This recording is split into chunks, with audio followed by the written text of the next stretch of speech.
here and there just because. No problem. Good morning, everyone. Good afternoon, folks. Would love to know where everybody is joining us from today and a little bit about your brand. So what is it? What's the service that you offer? What's the product that you've created? Why are you here today? Is there something specific that you're hoping to learn from Rakia? Tell us a little bit about yourself in the chat. It's always helpful and helps us steer a really meaningful conversation. For those of you who don't know me, I'm Avery Bradford. I'm head of programming and events for Female Founder Collective, the 10th House, and the North. And the North is actually our one-on-one advisory marketplace. It's where we put together the best of the best advisors and mentors to come in and give you one-on-one advice. And Rakia is actually one of our advisors. So if you're thinking to yourself, wow, I wish I could have 30 minutes with Rakia to really discuss my business model or my services or my branding or my partnerships or my marketing, my comms, all the things that she's a genius at, you can do that through the North. So don't forget to check that out. I'll actually pop a link in the chat. I completely forgot to do that. It just came to my mind as I'm looking her in the face. So just a couple of announcements before we get started. So I know today's conversation, when you all RSVP'd, you have the opportunity to submit questions. If you didn't RSVP yet, that's okay. You can submit questions here live. If you did RSVP, I'll send you the replay afterward. And I'll also post it inside of the 10th House, which is our private membership community. We're welcoming our business services cohort right now. So if you're a creative agency, a legal firm, you offer IT consultancy or financial advising, if you fall under the business services umbrella, we're welcoming you into our community now. So you can apply to join the 10th House. Applications close really soon, so don't miss your opportunity to do that. And I will also pop that link into the chat. And then one final note is on my birthday, funnily enough, on March 13th, 2025, we will be back in NYC for Female Founders Day. Tickets are going live soon, so keep an eye on your inbox, keep an eye on our socials. Because you won't want to miss your opportunity to get those early bird tickets. We only have a limited amount of those. So without further ado, I'm going to welcome to our stage our CEO, Allison Wyatt, who is going to introduce Rakia and get us started. Allie, good morning. Good morning. You know what, guys? I can hear you. Can you hear me? I can. Yeah. And if my internet is an issue, we can blame my husband, who told me that it would be just fine doing it from the house. We're having some issue. I was like, I always have internet issues from the house. I'm not doing this from the house. And he's like, I fixed it. It's all better. And lo and behold, here I am having internet issues. But sorry for the delay. Super excited to be here. Hopefully this holds up. And if it doesn't all hop in, I'll be here. Awesome. Sounds great. Rakia, super excited to have you. Thank you. As you know, we're such big fans of everything that you've done and just how you conduct yourself in the world and the business that you've built and the businesses that you help to build. So I'm going to actually walk through her bio because she has extraordinary experience. And then we're going to get right into the questions so that everybody can get what they came for. Rakia is an accomplished thought leader and proven authority in branding, creative strategy, and business development. She guides clients across multiple verticals with inspiration and strategic guidance on how to navigate increasingly complex cultural landscapes and heightened consumer expectations. Isn't that the truth? As founder and CEO of Skai Media, Rakia routinely interacts with a diverse mix of creators, key opinion leaders, and experts who are affecting the world and require her unique insight to guide them as they navigate their ever-changing needs with no blueprint or roadmap to follow. So I'm going to get right in, Rakia, to sort of talk about what that means, but also I want to hear about you scaling your own business, right? Because I think there's so many of us who have service-based businesses and so many founders within our community that want to know how you've gone about scale and how you've thought about everything from business development to pricing models, to team build, to culture, all of the things that you and I often talk about when we get the chance to get together in person. So I'm going to actually start with an audience question from Jamila Payne. And that was, what did the first few years of your brand look like? And how did you land your first celebrity or well-known client? Oh, I love that question. And first, I just want to say, Allie, you had me cracking up at the very beginning. You were like, my internet. And guess what? It's stable. So you can thank your husband for stable Well, internet. I'm not on the network that he said was stable. I went on to a different network that is supposedly not stable, but evidently we're okay. Oh my gosh, I love it. Well, first, happy to be here, and just want to say thank you to everyone who also sent me messages via LinkedIn. I've gotten a few DMs from you all asking questions, and I'm happy to answer. But to answer that first question, the beginning of my brand, I would say, was something of, it wasn't produced. And I think a lot of folks, when you start a business, you want everything to be absolutely correct. You want your I's to be dotted and you want your T's to be crossed. And in the very beginning, for me, it was iterative because I didn't know exactly what I was getting into. And we had so many different phases and stages of Sky Blue Media. We initially started off as more of a content creation and production house where we were helping to tell the stories of corporations and institutions that had challenging messages to communicate, but they needed it in a really creative way. And then that turned into us doing a 3-year project, doing crisis communications for a city and a destination marketing organization, and working on a challenge that they'd faced with flash mobs. So that's how far back it was. It was like, we're having challenges with flash mobs, and the goal here is to get people to come and shop here and live here and to feel safe here. And that took 3 years to do. When you're trying to instill— These aren't like flash mobs, like the dancing flash mobs, are they?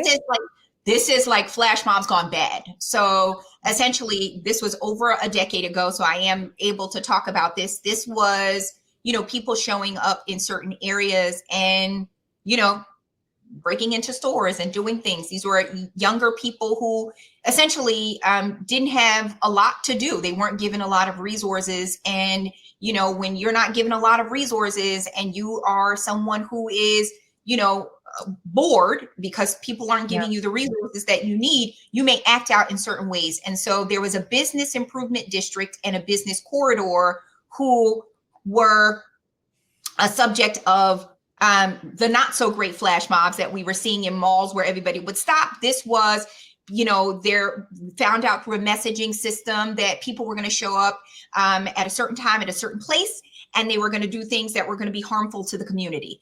And so this took, mayors and politicians and creative communication specialists to figure out, how do we get in, one, and do some damage control and crisis comms, and then how do we start offering resources to residents? When you work in a business improvement district, it is live, play, shop, and eat here. So I was doing a lot of that in the very beginning, working with residents and working with business owners to attract. It was really business attraction. So having to do that in the midst of a crisis was like a 3-year ordeal. And so that's who I originally was with my company. It started off as fun, creative content and production, and then quickly turned into help us with a crisis and let's do this now. And in the midst of all of that, I started done crisis communications before? I had not done crisis communications before. What I had done before, so my previous career, I was a studying counseling psychologist. I was going to Temple University for counseling, psychology, and therapy. And I had open office hours every day from 10 to 4. And then I would go to class. And so I did have experience in conflict resolution, not crisis communications. I had to, when I was working in higher education, I had to work with students who were, going through challenges. And those challenges ran the gamut. I mean, I ran the gamut. If you know colleges and universities and working in higher education, you know all of the things that college students can face, especially those who this is their first time away from home. So, challenges such as, I was dealing with challenges such as anxiety, depression, sexual assault, all of those things. And again, because it's over a decade ago, I was dealing with those things from 10 to 4 every day and then going to school. And I did that for 5 years before I started Sky Blue Media. And in between starting Sky Blue Media and ending, my relationship working in the world of higher education, and I have publicly said this before, I ended my career in higher education because I basically at this time tapped out. I said, it was a lot for me to wear. It was really, really heavy, and I wanted to do something that was fun. I was then recruited to work for MTV Networks, a production company that was producing a series with the writers of My So-Called Life and Degrassi High, all about college students and, people who were dealing with certain challenges. And someone was like, we heard that you're this like study and counseling psychologist. Can you help us with scripting? Can you help us with the lexicon? Can you help us with do college students even say this? And I had been a coxswain on the crew team as a college student, and we actually ended up writing that in the show. So I started working with MTV Networks in the scripting and the storytelling and working with younger people on how to deal with difficult things. Like how do you deal with difficult things? What is the language? What are the words that you use? This all trained me for crisis communication. So when I was called by, in that time, called into the political sphere with politicians or the police commissioner. And I remember going into these meetings like, I don't belong here. I'm too young for this. I don't know any of this. But I had been trained for about 5 years in higher education dealing with difficult matters. And so that really helped me shift the lens from what I was doing before into this world of crisis communications. And then I can talk to you about how I got into the celebrity piece. And I want to hear that. But just as a follow on to that, I think an interesting thing about that is that you were able to shift gears. And even though you didn't have direct experience in crisis communications, I think oftentimes as women, we discount our abilities. And then, like you said, you're like, I don't belong in this room. How did you get yourself over that hump and then sort of get to the point where you're like, I can now package this and charge for this as a service? That's a great question, because I didn't even know that was, at that time, I didn't know it was a service. I didn't know there were crisis communications specialists. Like when Scandal came out, the TV show, people were like, oh, now we know what it is that you do. And I'm like, oh my gosh, I didn't know that there were people that actually did this. But I'll rewind. I think what helped me to feel more comfortable in that position, because I don't believe in this theory of like, I know we've talked about imposter syndrome and things like that. And I think for me as a Black woman, I've always said like, for those rules don't apply to me. I think the rules are different for different people. And so for me, it was, I've always been raised in a household of like, you've got to do excellent work and you've got to be confident in what you do. And confidence is, if you look up the textbook definition of top confidence, it's you've tackled a task. And for me at that time, I'm like, I've tackled many tasks. So I should walk in the room and own it because I know what I'm doing. I mean, my body language and my voice and like the inflections in my voice probably didn't project that at the time, because I squeaked and I was a bit nervous, because I did feel like, oh my gosh, there's so many people that are so much more senior than me and they're doing all of these things. But for me, it was like having the mindset of be confident because you've tackled those tasks. You've been preparing for this, even, previous experiences have prepared you for it. So it was really like sitting in the chair, physically filling out the chair when I sat down in every single meeting and telling myself, Rakia, you belong here. You are just as equipped as everyone else in this room, if not more, because you've tackled so many tasks along the way. I love that. I think that's really good advice for all of us that are grappling with that as you walk into a room. Can you speak to the celebrity piece, Rakia, on like how you started to get in the door with celebrities and work with them and represent them?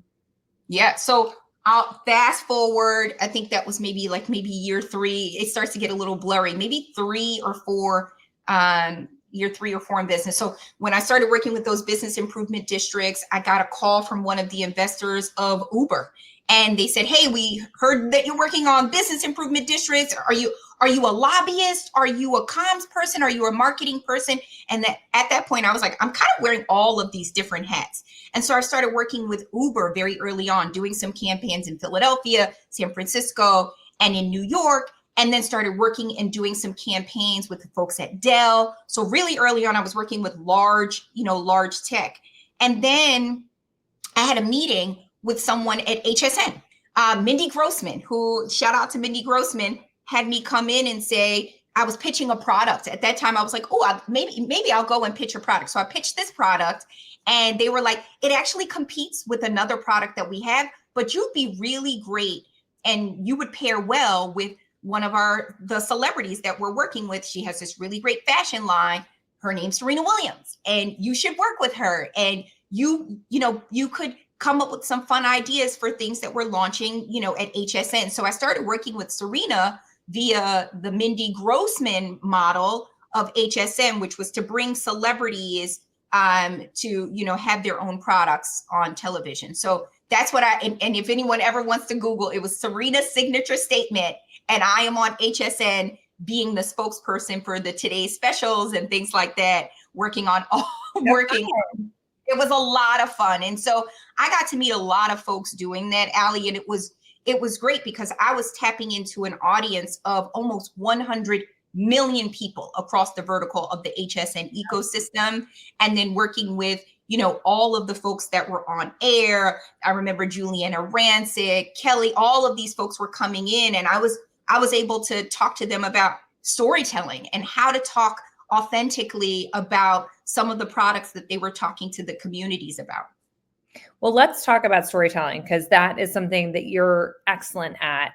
And you talk a lot about distinguishing your mission and vision through storytelling.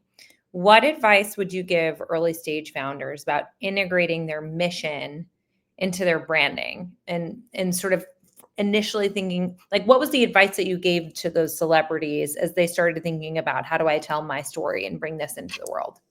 Yeah, I would say, it may have been a little different from a celebrity storytelling standpoint, but, at the very, very beginning of anyone starting a company, you have to go through those sort of rudimentary exercises of like, what is my mission? What do I stand for? What's my vision? What do I aspire to have? And then I say, most importantly, it's what are my values? What are my beliefs? What are the things that I stand for? What are the reasons to believe?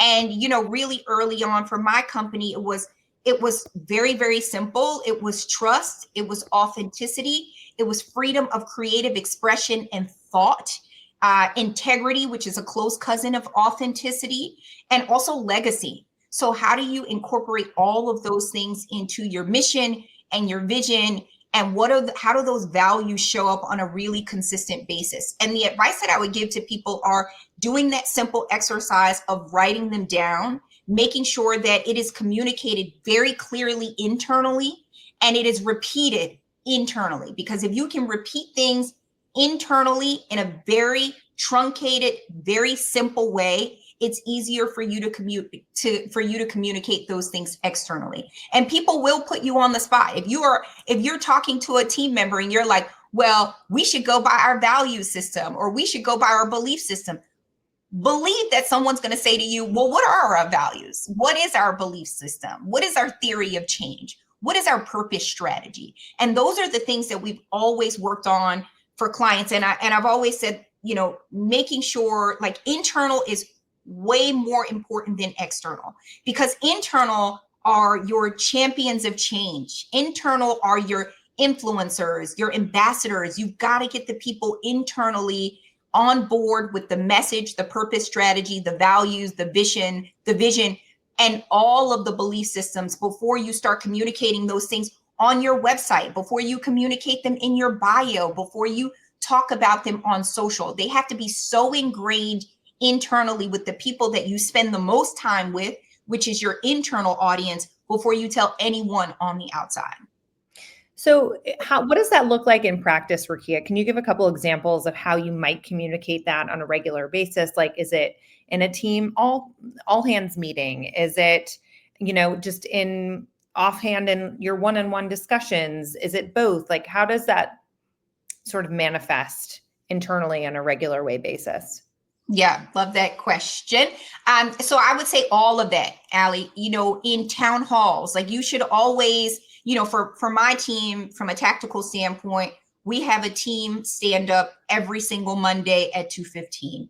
And it is a 45-minute meeting. It is never canceled, even if people are out of office, but to have that mainstay and the continuity. And again, there's power in repetition and people seeing things over and over and over again. We have, 2 retreats a year. And I'll say sometimes years change just depending on budget. So let me be really transparent with that.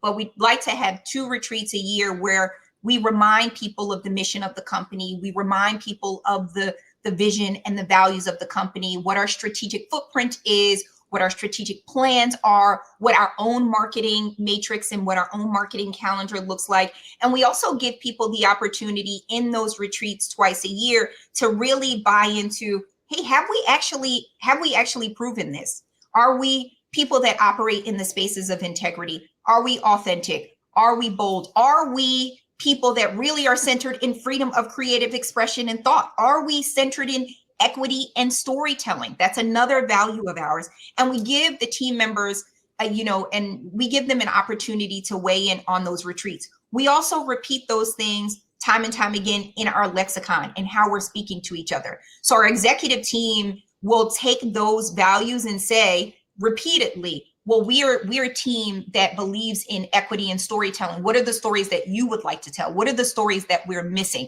So we give people space and a lot of agency, especially on the internal teams and people that don't sit on these senior team meetings, an opportunity to weigh in and give their voice. So even if you're a comms assistant and you're a college student that might be working with us for a period over the summer, you're someone that's going to be ingrained in those values because we've repeated them over and over, and we've given you an opportunity to weigh into those values and use it as an applied science. So those show up on client calls, those show up on team calls, those show up in person, they show up on town halls, and there's something that's repeated 365.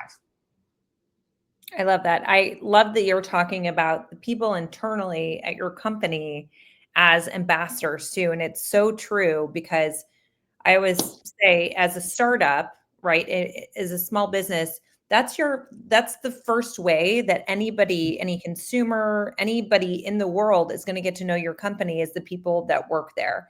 So you do need to make sure that you're truly aligned on values and culture. Speaking of internal and talent, it's such a critical part, right, of scaling. And I want to transition a little bit to the conversation around scaling and growth. You have an eclectic team of storytellers and strategists. What strategies have you used to attract and then also retain talent as you've scaled? Yeah, I'm going to be honest, it's really, really hard. In the very beginning, it was easier because it felt like Skai Blue Media, we were branded. Like our company was so branded and we did really corny things where, you knew who we were when we walked down the street because everyone had something blue on. And if we're marketers and we're brand storytellers, we were immersed in this world of blue. And blue, from a psychological marketing standpoint, is the color of trust, honesty, and sincerity. So if you look at the psychology of colors and color wheels, yellow may show up as a different color. Red can show up as bold. And, you have green as a sign of growth. And banks are using a lot of blue to instill trust in their customers. So for us, in the very beginning, we stuck out as these, like, when we were, we had our office in Philadelphia and then we moved to New York and we opened another office in LA. Folks knew who we were because we had built this, a little bit of a presence online. We didn't want to be too showy, a little bit of a presence online of being really authentic about our process, showing a lot of behind the scenes, our photo shoots, our storytelling, our headshots. When we were doing even our headshots, we would invite a lot of writers in. So if Skai Blue Media was designing business cards, designing avatars for our business cards, we actually invited, journalists in, and we would send them avatars to pretend that they were a part of our business. So they felt like our rollouts were their rollouts. So we were like, as a media, as a media company, you're an extension of us. Here are your digital business cards. And we would make writers and journalists digital business cards that match Sky Blue Media. So think the blue card and us showing up with these fun things. Journalists and writers had the same thing. Ours were printed, theirs were sent through their inboxes. So they felt like they were a part of our community. And so at the very beginning, folks were not coming to Sky Blue Media for a job.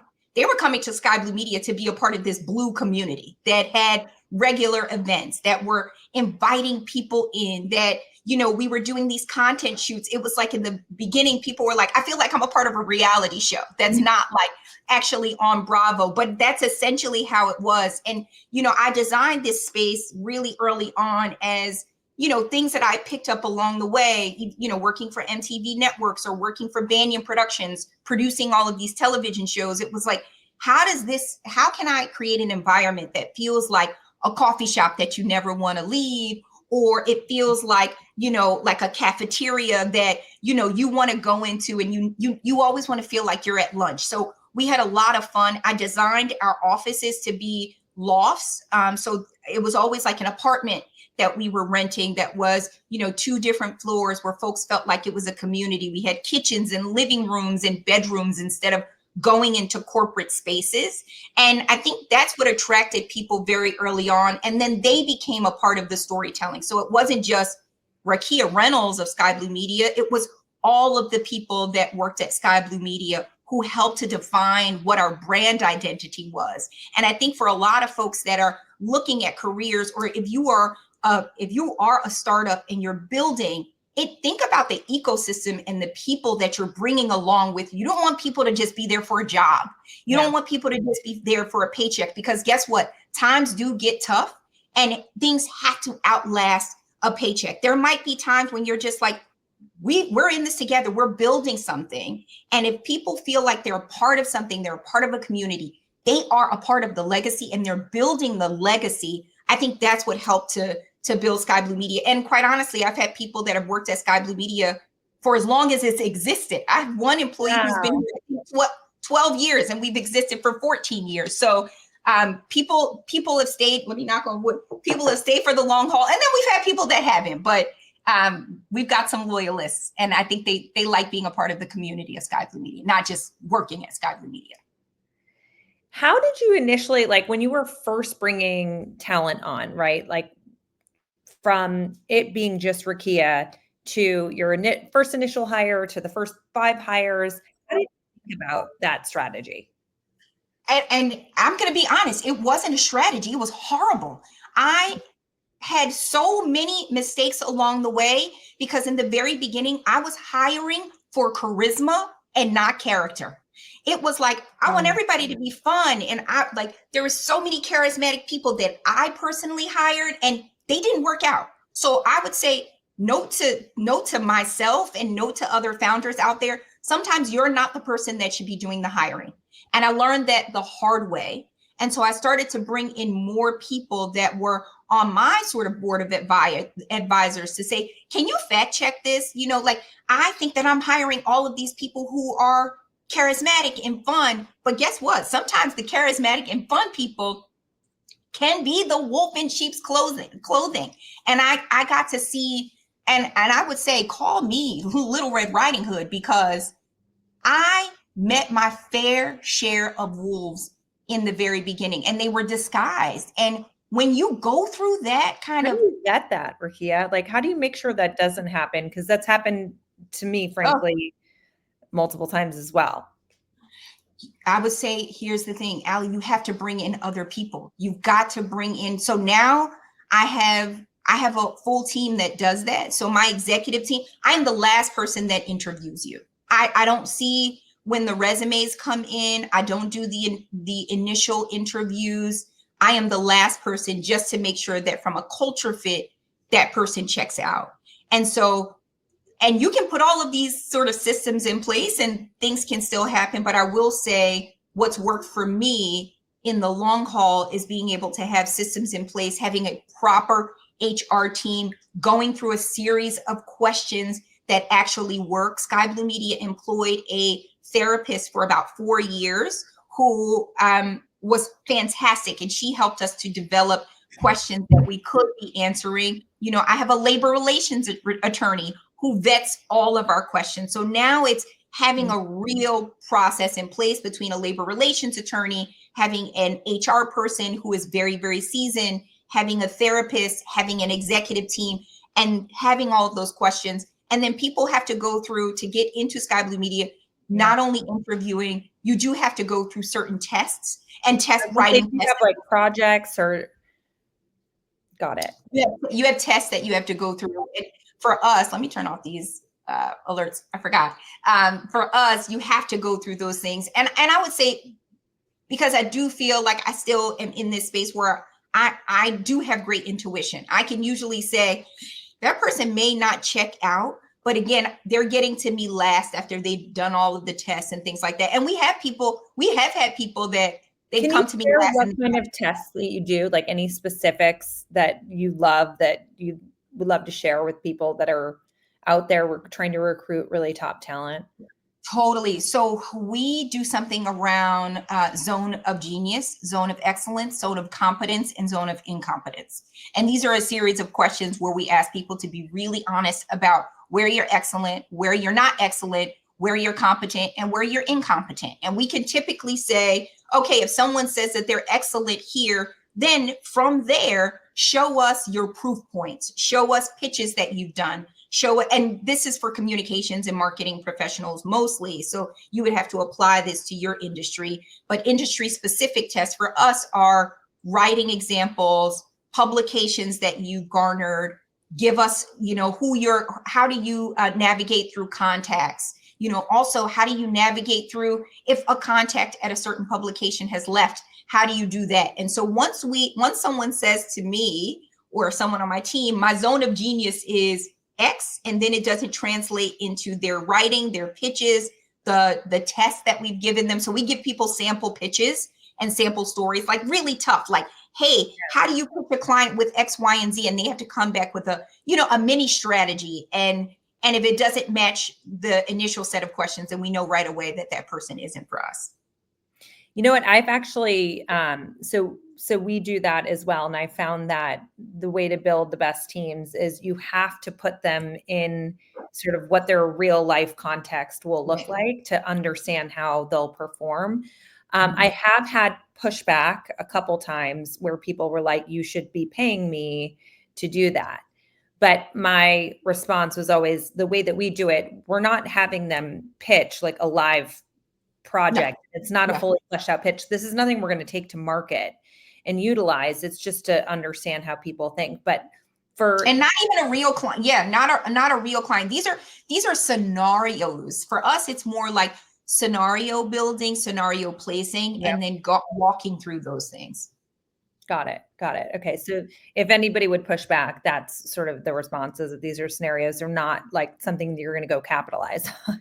No, we would never. And everything is proprietary. So it's not even, these are fictitious characters that we build up of, and the scenarios might be a realistic scenario that we know that we've gone through, but it's something that it's just a test. I have a bunch of more questions that are related to what our audience is asking. So I want to dive into those. And one of them is that, are there novel pricing strategies you've seen for services that align to stakeholder needs most effectively? So can you break down that question, like pricing models? I think really, it's like, what is the pricing model that, I guess the way I'm interpreting the question is, that would feel really good for the person on the other side, the stakeholder who is your client, right? Yeah. So we have an entire system that we go through before we even onboard a client, and we give what our prices are at the onset. And our prices are determined by the people, the expertise, the amount of years, other projects that they've worked on. And then it boils down, it's a very granular process. So it's like, if there's an account executive, an account coordinator, a junior account strategist, a VP of marketing, and my time, we take those hourly rates, we come up with a blended rate, and we say, we propose that this part of your proposal is going to take X amount of hours, and this is how we come into a monthly retainer. So our clients are retainer based. We typically don't take projects on, maybe a few times a year, but because of our model, we take them on as a retainer based client. We then present that to the client and we show them the full transparency of our pricing model, how we've gotten to those expected hours, who the people are who are going to be working on their projects. And then they'll, come back to us and say, well, this is the budget that we have to backstep into. And then we might say, you know what? Well, then instead of these 5 or 6 people on your account, we may recommend 3 or 4. But with this 3 or 4, this is how long it may take you. So it may not be a 6-month sprint. It may be an 8-month sprint. And what we find is that when we're really, really transparent about the rates, and we know that everybody, they want a sense of urgency. So we typically, knock on wood, we meet people with our rates that we presented at the onset, because we say, if you trim this off, then it may take you 2 or 3 months more, as opposed to the 4 or 6 months that we've projected. I think that transparency, as you just said, is so crucial in the service-based industry. And the more you can say, you're paying for this, and I've also found this too, because in part what we do as Female Founder Collective is we work with brand partners, and the transparency in the pricing model, I've found everybody is happier in the end too, because there's no surprises, there's no gotchas.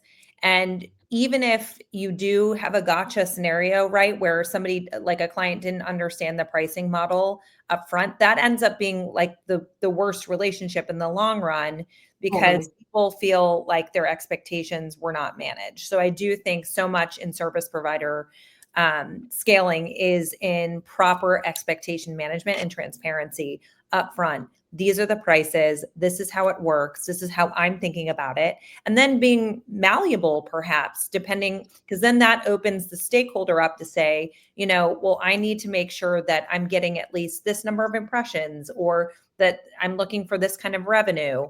And then the dialogue itself becomes very honest about what they need and what they're looking for to succeed. So that's exactly it. And Allie and I can say, we have clients, we just, we're in client renewals right now. We're end of year, and it's like, who wants to come back? And we have big clients. And, I just got a notification from someone on the team that said, this is their 5th year working with us. So we have clients on the board that are renewing after year, after year, after year, after year. We have one client on our board who's been on for almost 8 years now. And I think, wait a minute, we actually have one client who's been on for, I'm lying. We have a client who's been with us for 10 years. And I'm telling you, it's because of the transparency, the agility. And even when our rates do change, we give people a heads up. Hey, this is the market that we're in. People have now been doing this for 3 or 4 years. You may see a 15% increase in your retainer. Here's why. And we don't give people, things at the last minute. We give them a bit of a runway so that they're learning and they're doing this with us. But having a clear pricing structure that is granular and broken down by hours, service type, the person, their resume, team, all of those things have to be transparent and presented at the onset, especially in service business models. I love that. It can't be talked about enough. But I want to go into, because you have client retention, I want to talk a little bit more about those client retention strategies that you have, or just how you do business that makes people want to stick with you. But before, I want to talk about, for those service-based businesses that are starting out, business development. How do they go out and how do they stand out, especially against so many service businesses that have been around for a lot longer than they have, and maybe have much bigger clients to speak of? How can they get their foot in the door with certain clients? And how did you sort of do that in the beginning? And then how do they build that roster? Yeah, I think, well, let me talk about standpoint, like compete with. Yeah, I would say it's the level of specificity. So the way that I was able to do it in the very beginning, I wasn't trying, to have my business do all the things, be all things to everyone. It was a level of specificity. And I had Sky Blue Media focus primarily on storytelling, but storytelling can be really general, right? Like, so it felt like the way that it was presented, it had a certain level of specificity. And this is what our unique value proposition is. We know how to tell really good stories, and we know who to tell the stories to. That was our first commercial. We know how to tell really good stories, and we know how to tell the stories to the people that you need the stories to be told to. That was simple. We didn't do a huge marketing campaign. We put that video on our website. It was then picked up, and then I was in a Dell campaign, and Dell used it for something, and then started, attracting the likes of the Ashley Grahams of the world, because she believed in the power of authenticity. Ashley Graham contacted us with 4 other models when they were leaving the Ford agency and said, hey, someone heard you speak at this event and you talked about the power of authenticity. We are models and top models that are looking to tell the world about the power of authenticity through, body activism and showcasing that there's not just one type of model. So Sky Blue Media got to work with 5 top models. And then we really focused, again, level of specificity. We really focused on working with Ashley Graham and her platform, because we knew that what she was doing in the world of body activism and telling stories was very aligned with our mission of equity in storytelling, telling those stories to everyone, making everyone feel included in that story. So it was mission alignment, it was values driven, it was purpose strategy, and it was also saying futuristically, we knew from a sense of sort of future forecasting that people were going to want to be a part of story building ecosystems in the future. So doing that in the very, very beginning allowed us to never have to really market ourselves. But once you're working, with Serena and Ashley and Dell and Uber, all of those things just started to, it was a bit of a snowball effect. So people, I would say, how did you find us? And they'd say, oh, we saw this campaign that you worked on for the city, or we saw this thing that you did here. So for us, it was very much letting our work speak for itself. And that was our marketing engine and our marketing vehicle. So doing a really amazing job for someone so that then the referral engine just continues to feed itself.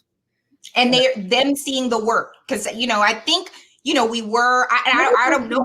Back to you, Rakia, like, how did you brand the work that you did? Because a lot of times, like, I'll be looking for agencies that did certain work and it's hard to find who. I would say, people, in the very beginning, people would ask folks who worked on that campaign.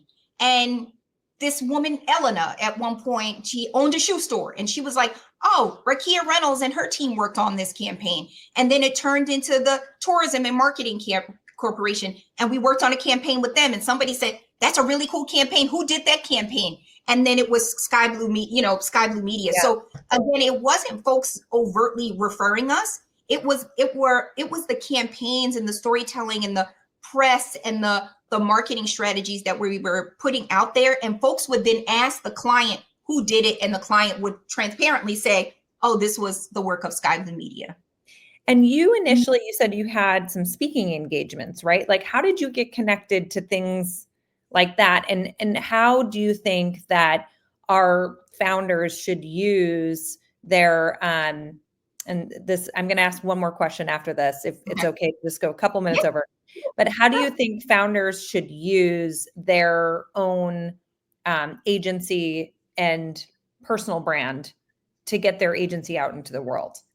Yeah, as a founder, you are the voice. You are the first voice, and you should be speaking anywhere. And I'll say at the very beginning, for me, I wasn't interested, and I've seen this with a lot of folks. Well, they're not paying me to do it. I'm not getting a speaker rate, or, I have to pay for my travel. That's your marketing. That's where you're investing your time. So use your voice when you can. It's a great networking opportunity. I have been on panels with people, and they've ended up being a client, or I've developed really great relationships. I was on a panel at an arts council once, and they were like, you're going to be on a panel with Daniel Pink and Adam Grant. And years later, Adam Grant is Adam Grant. And so, being able to have those relationships very early on with folks by just lending your voice, by just being of service, I think being of service is something that we should all pay attention to, and not saying, I'm doing this because I need something or I want to get something from it, or it's going to be a transaction. I'm doing this because I want to be a vessel. I'm doing this because I want to serve others. I'm doing this because someone can learn from the pitfalls, the upsets, the hurts, the traumas, the things that I did wrong. And maybe they'll take that and somewhere in the atmosphere, things can change because someone learned from that one thing that I said. So speak everywhere. People are always asking people to speak at colleges, universities, networking organizations, women's organizations, female founder collective. You all give so many people space and agency to do LinkedIn lives and to sit at tables to lend your voice, be of service. It's so important. And actually at our retreat last year, we had somebody who spoke about building your social profile, and she said service. Like that's what, if you are putting stuff out there into LinkedIn and into Instagram, don't always make it about the sale, make it about service. And how can you showcase your expertise on a regular way basis? My last question for you is, were there any things as a service-based founder that you would say, looking back, were the most integral pieces to scale? And I know that's a really big question. It might take you a second to think about it. Wow. The most integral pieces to scale. I'll say, can I answer two things here? One is, although I talk about service, don't give everything away. That is something I learned the hard way in proposal processes and things like that.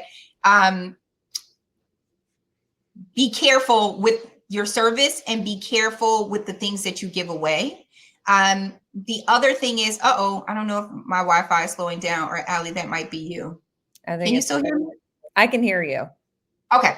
I would say diversify your offerings as soon as you can. Make sure what you're doing at the onset is as perfect as it can be. So you don't want to scale while you're still working on other things.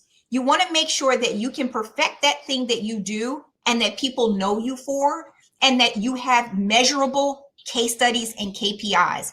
Do that time and time again. And once you've gotten that thing perfected, then you can start working on the scalability. And that scalability comes by way of diversifying your portfolio, diversifying your offerings, making sure that people know you for not just one thing, but maybe a complexity of things. Maybe that next year you're saying, hey, we're rolling out a new service that looks like X, Y, and Z. And then the year after that, we're rolling out a new X product that does X, Y, and Z. Every year Skai Blue Media has existed, we've rolled out some new service offering, some new product, because we're constantly diversifying our service matrix and our offering. So now, year at 14, we have, so many different services that we've offered, because every year we become iterative and we've started to scale and build off of that model. But only after you found excellence and in the service that you're currently working on. So it's like it's your products horizontally once you're selling out of and optimizing the core product initially. Yes. And for us, because we work on that model of zone of genius and zone of excellence, once we've had something that fits under the guise of zone of genius and zone of excellence, then we move into the model of zone of competence. What are the products that we can be really competent in, that we can actually win against our competitors because we were genius at this and we were excellent at that. Love it. Rakia, you are the absolute best. And you really, you are our zone of genius when we think about service-based agencies and companies. You've been in the game for a long time, and there's a reason that your clients stick with you. And that's because you are so authentic, you are so honest, you are so excellent at what you do. So we really appreciate it. Everyone, we have our applications for our service-based businesses, and that's, you can be an attorney, you can be you can be a marketing agency, you can be an accounting firm. any sort of service-based industry, this is for you, but we close out applications on December 16th. So get in. It's our last cohort before the holidays. So thanks so much again, Rakia. Everybody, happy holidays. And I hope that you are getting through this crazy season with bells on. Bye. Bye. Thank you.